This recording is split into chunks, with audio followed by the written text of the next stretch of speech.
Hello साथियों, नमस्कार। मेरा नाम है हेमंत और आप देख रहे हैं हेमंत सोनी ऑफिशियल। पिछले साल मैंने यूडाइस का वीडियो बनाया था, आप सभी ने बहुत पसंद किया था और इस साल भी मैं एक यूडाइस का वीडियो लेकर आप सबके सामने प्रस्तुत हूँ। यूडाइस भरते समय कौन कौन सी चीज़ें आवश्यक हैं आप इस लिस्ट में पढ़ सकते हैं, यहाँ पे दी हुई है। और बढ़ते हैं यूडाइस की तरफ। तो सबसे पहले हम गूगल क्रोम पे जाएंगे और गूगल क्रोम खोलने के बाद हम यहाँ टाइप करेंगे यूडाइस प्लस। जैसे ही आप यूडाइस प्लस सर्च करेंगे तो यूडाइस प्लस एक वेबसाइट खुलेगी udaisplus.gov.in। इसको खोलेंगे। इसके बाद यूडाइस प्लस में लॉगिन में जाएंगे। लॉगिन में यहाँ पर लिखा हुआ है UDISE plus data entry login of AY 202122 और यहाँ से हम स्टेट सेलेक्ट करेंगे उत्तर प्रदेश और गो का बटन दबाएंगे। जैसे ही हम गो का बटन दबाएंगे एक हमारे पास login for DCF data entry and monitor का पैनल खुल जाएगा और इसमें हम स्कूल का यूडाइस कोड और पासवर्ड डालकर लॉगिन कर सकते हैं। यहाँ पर हम कैप्चा कोड भी डालेंगे। कैप्चा कोड मैंने यहाँ से डाल दिया है और हम लॉगिन की तरफ बढ़ रहे हैं। जैसे ही हम कैप्चा कोड डालेंगे, लॉगिन करेंगे तो एक पैनल खुलेगा और इस पैनल में आपको instruction for filing the DCF user manual for UDISE plus software और इसके नीचे लिखा हुआ है click here to open DCF to fill the data. इसको हम खोल लेंगे, तीसरे नंबर वाले को ओके करेंगे। इसके बाद यहाँ पर एक लैंग्वेज का ऑप्शन आएगा, जहाँ से हम लैंग्वेज चेंज कर लेंगे। इंग्लिश की जगह हिंदी लगा लेंगे, हिंदी ज़्यादा कंफर्टेबल रहेगी। तो हम यहाँ पर देख रहे हैं कि बहुत सारा डेटा अपूर्ण में दिखाता है लास्ट में। क्योंकि मैं ये DCF भर चुका हूँ, यहाँ पर आपको पूर्ण दिखाई दे रहा है, लेकिन फिर भी हम यहाँ से प्रारंभ करते हैं। इसमें कॉलम नंबर 1.1 से 1.9 और उसे 10.1 to 12 तक ले जाना है। तो सबसे पहले हम स्थान का विवरण है उसे भर लेते हैं। स्थान के विवरण में है, देखिए यहाँ पर स्कूल का नाम लिखा है, स्कूल का पता लिखा है, ज़िला लिखा है, पिन कोड लिखा है, कौन सा क्षेत्र है और उसकी अक्षांश और देशांतर रेखा भी लिखी हुई है दशमलव में। इस बार जो आपको ध्यान देना है कि भौगोलिक स्थिति को डिग्री मिनट की जगह पर डिग्री और दशमलव में सेट करना है। अगर आपको नहीं पता है तो आप ये सिंपली कर सकते हैं। वेबसाइट पर जाएंगे, आप यहाँ से वेबसाइट सर्च करेंगे, उसका नाम है latlong.net।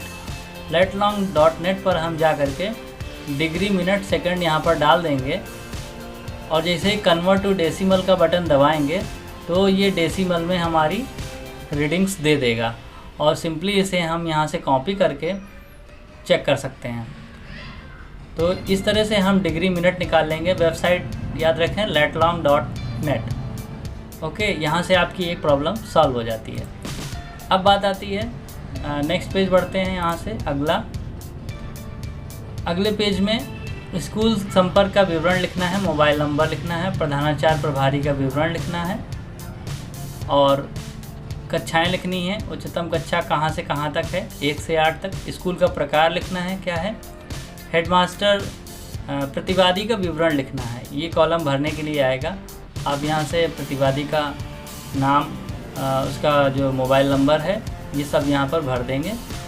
इसके बाद हम राइट हैंड कॉर्नर में देखेंगे तो यहाँ पर लिखा होगा CWSN के लिए विशेष स्कूल है क्या। और इसके बाद देखेंगे यहाँ पर लिखा है पाली में चलने वाला शिफ्ट में स्कूल है या नहीं।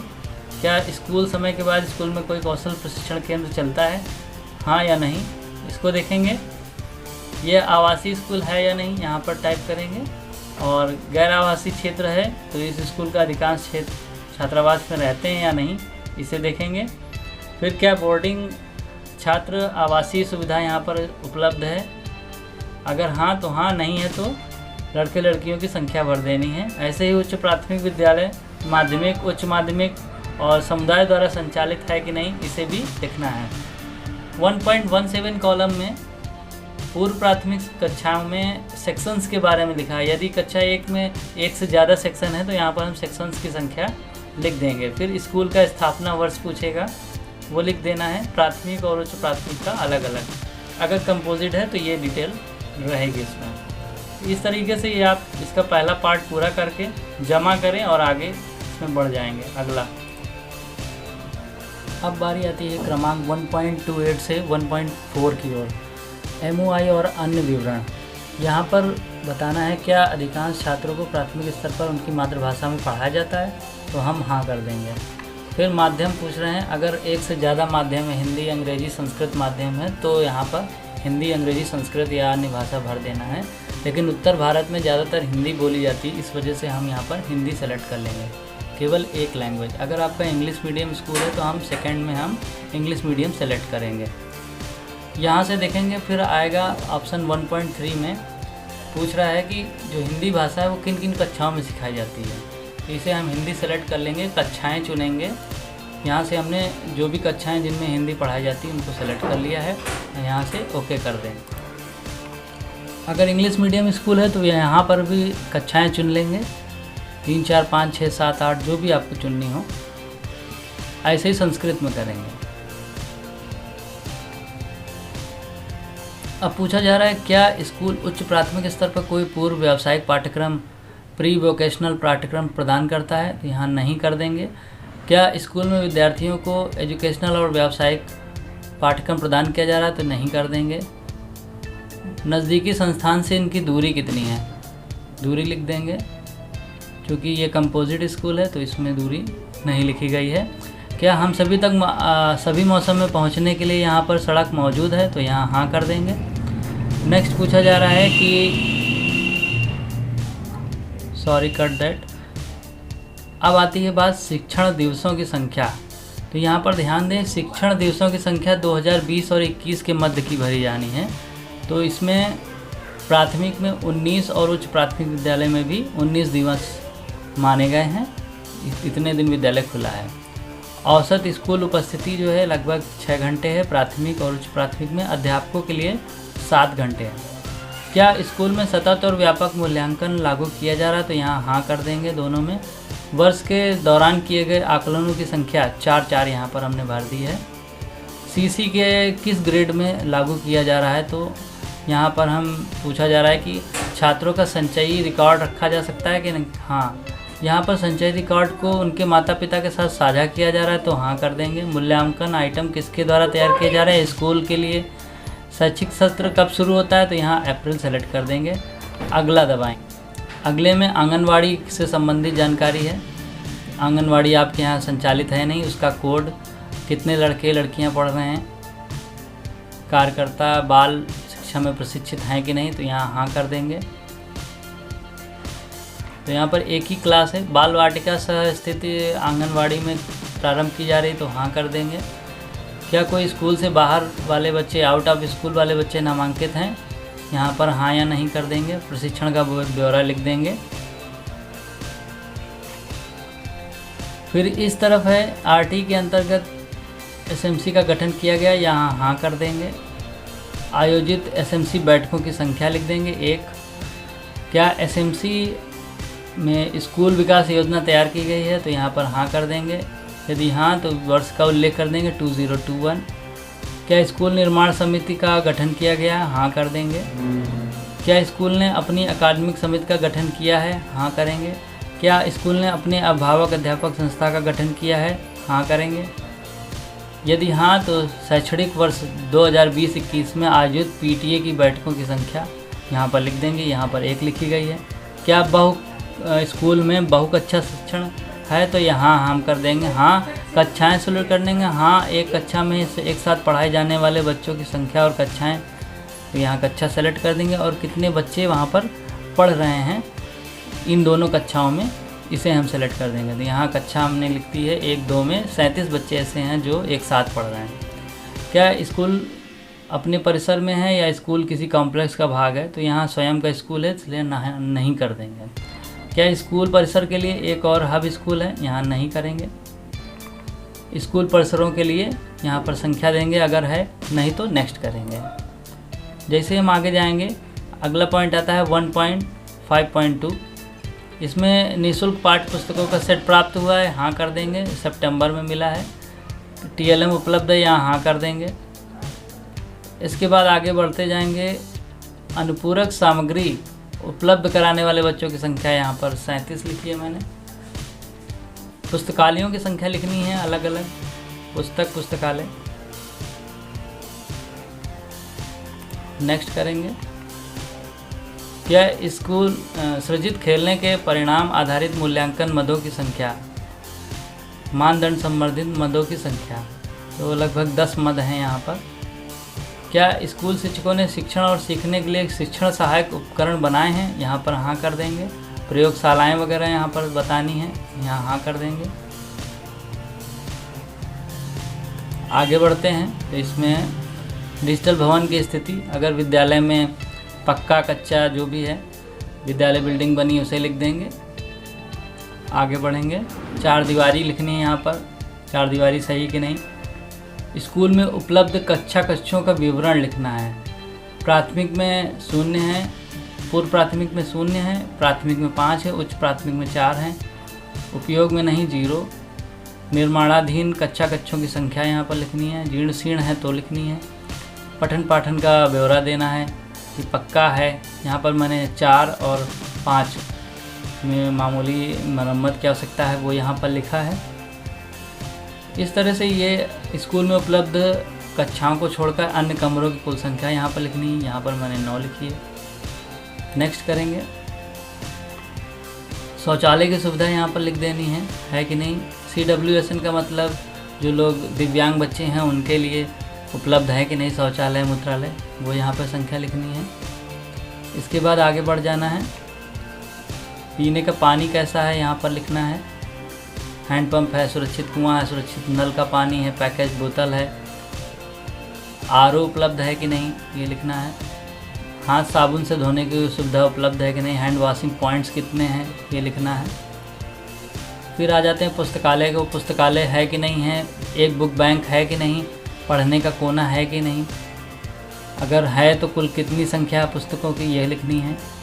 राइट हैंड साइड में स्कूल सुविधाओं के विस्तार के लिए भूमि है कि नहीं ये लिखनी है। स्वास्थ्य परीक्षण किया गया कि नहीं वर्ष 2020-21 में वो लिखना है।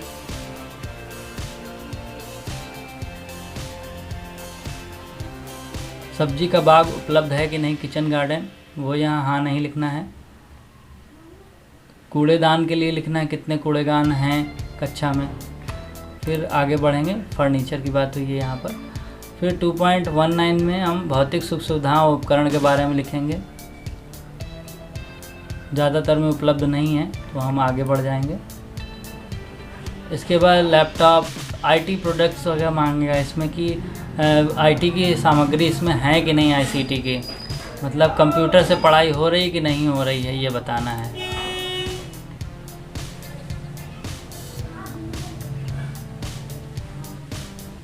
फिर अगला है 3.1 से 3.2। इसमें आपको बताना है स्टाफ के बारे में कि कौन कौन सा स्टाफ है आपके यहाँ। ठीक है, अगला कर दिया। अब यहाँ पर डैशबोर्ड 3.3 में पूछा गया है कि कितने शिक्षक नियमित हैं और क्या काम कर रहे हैं। तो यहाँ पर मैंने लिखे हैं, तो यहाँ से हम संपादित करेंगे। संपादित करने में आपको यहाँ पे बताना है कि भाषा के अनुसार इन्होंने कब तक पढ़ाई की है, सीनियर सेकेंडरी में, हायर सेकेंडरी में, ग्रेजुएट तक भाषा इनका जो सब्जेक्ट रहा है इसको बताना है। अंग्रेजी कब तक रहा है ये बताना है। कार्यभार ग्रहण करने की तिथि क्या है ये लिखना है। इसके बाद लिखना है वर्तमान स्कूल में पदस्थापना दिवस क्या है, इस विद्यालय में कब आए हैं उसकी डेट डालनी है। मोबाइल नंबर, ईमेल आईडी लगा करके नेक्स्ट कर देना है। इस तरीके से आप सभी प्रधानाध्यापक और टीचर्स का डिटेल इसमें भर देना है और वापस आ जाना है DCF पर। और यहाँ पर डायरेक्ट टाइप करके आप जैसे 3.3 में हम गए तो 3.3 में ये सभी का डिटेल था सारे टीचर्स का, ये बारी से भर देंगे और ओके करते चले जाएंगे, सेव करते। फिर हम आगे बढ़ेंगे। अगला पेज है 4 नंबर पे। 4 में पुनरावर्तक ट्रांसजेंडर हैं या नहीं, बच्चे कितने हैं, प्री प्राइमरी में, तो यहाँ पर हमारे पास प्री प्राइमरी या नर्सरी नहीं है, यूकेजी एलकेजी, ये प्राइवेट स्कूलों को भरना है, आपको नहीं भरना है। फिर कक्षा प्रथम में दाखिले यहाँ पे भरने हैं। जिनकी उम्र 5 से 6 के बीच है वो यहाँ लड़के भर दिए जाएंगे, 6 से 7 उम्र के यहाँ पर बच्चे भर दिए जाएंगे, और इस तरीके से पूरा ये भर दिया जाएगा। नेक्स्ट हम आगे बढ़ेंगे। आगे में क्या है, अब इसमें बताना है सामाजिक श्रेणी द्वारा नामांकन 4.2 में। तो यहाँ पर आपको विद्यालय में जो नामांकन है उसे भरना है, वो भी कैटेगरी वाइज। सत्र 2021-22 का भरना है, यहाँ पर ज़रूर ध्यान दें, 21-22 का। उसके हिसाब से सितंबर 2021 की आप छात्र आंकड़ा उठा लें और यहाँ पर भर दें कि कितने सामान्य बच्चे हैं, कितने अनुसूचित हैं, कितने ओबीसी हैं, तो कुल यहाँ पर निकल आएगा कि कितने बच्चे हैं। इसके बाद हम यहाँ जमा करेगा आएगा निशान, यहाँ इसको क्लिक करेंगे, सेव कर देंगे। फिर अल्पसंख्यक समूह इसमें लिखे हुए हैं, अगर आपके यहाँ हैं तो भर देना है। फिर इसके बाद बताना है आपको गरीबी रेखा से कार्ड कितने हैं इनको, गरीबी रेखा से नीचे वाले। फिर आधार बताने हैं कि आधार कितने लोगों के पास बना है, कितने के पास नहीं बना है। फिर नेक्स्ट करेंगे। नेक्स्ट में हमें बताएगा ये कि कितने कुल नामांकन हैं लड़के लड़कियां कक्षा वाइज। फिर वो पूछ रहा है आगे कि कितने बच्चे, इसमें आयु वर्ग लिखना है 4.2 में। अगला नंबर है 4.3 का। 4.3 में सभी लड़के लड़कियां ट्रांसजेंडर भरे जाने हैं, लेकिन उनको कक्षा वाइज डिवाइड करना है। कक्षा 1 में कितने बच्चे 5 से 6 के बीच हैं वो संख्या डालनी है, 6 से 7 कितने हैं वो डालनी है, 7 से 8 कितने हैं ये डालनी है, 8 से 9 साल के कितने हैं यहाँ लिखना है। ऐसे भर करके पूरा लास्ट में सबमिट करना है। ध्यान रखें कि जो आपकी छात्र संख्या है जो आपने भरी है उसके हिसाब से ही एज होनी चाहिए। अगर कम या ज़्यादा होंगे तो एरर शो करेगा, इसलिए 4.3 भरने से पहले 4.1 और 4.2 को ज़रूर चेक कर लें, ये ध्यान देने वाली बात है। नेक्स्ट करेंगे तो आएगा हमारे पास 4.2, 4.4। इसमें भाषा बतानी है कि हिंदी में कुल कितने लड़के और लड़कियां अनुदेश शिक्षण के माध्यम हैं, मतलब हिंदी भाषा में, अंग्रेजी भाषा में कितने बच्चे अलग अलग पढ़ रहे हैं ये आपको बताना है। फिर नेक्स्ट करेंगे श्रेणी के तहत। यहाँ पर जो बच्चे फेल किए गए हैं उनकी संख्या लिखी जाती है। तो हमारे यहाँ कोई बच्चा फेल नहीं होता है, इसलिए यहाँ पर वैसे ही संख्या हम लिखते चले जाएंगे कक्षा वाइज, और पुनरावर्तक में 0 रखेंगे क्योंकि कोई बच्चा फेल नहीं होता है। नेक्स्ट है अल्पसंख्यक में भी ऐसे करना है, 0 जो फेल हुए हैं अगला लिखेंगे। अगला आ गया, इसमें जो है अगर आपके यहाँ दिव्यांग बच्चे हैं तो उनकी कौन कौन सी कैटेगरी है वो यहाँ पर लिखनी है 4.6 में। नेक्स्ट करेंगे यहाँ से। फिर पूछा जा रहा है कि बालक बालिका ट्रांसजेंडर कौन कौन से हैं जिनको प्रथम गत शैक्षणिक वर्ष 2020-21 के अंतर्गत सुविधाएं प्रदान की गई थी। जैसे पाठ्य पुस्तकें कितने बच्चों को दी गई थी, वर्दी कितने लोगों को दी गई थी, है ना, निःशुल्क साइकिल वगैरह। तो ये तो है नहीं हमारे यहाँ निःशुल्क पाठ्य पुस्तक और वर्दी की सूचना यहाँ पर कितने बच्चों को दी गई है क्लास वाइज यहाँ फीड कर दी गई है। फिर जो है उच्च प्राथमिक विद्यालय का भी ऐसे ही भरा जाएगा और नेक्स्ट कर देंगे। यहाँ पर 5.1 में ब्रेल पुस्तकें, ये दिव्यांग बच्चों के लिए सुविधाएं हैं, उनको भरना है। अगर यहाँ आपके विद्यालय में कोई है तो यहाँ संख्या भर के नेक्स्ट दबा देना।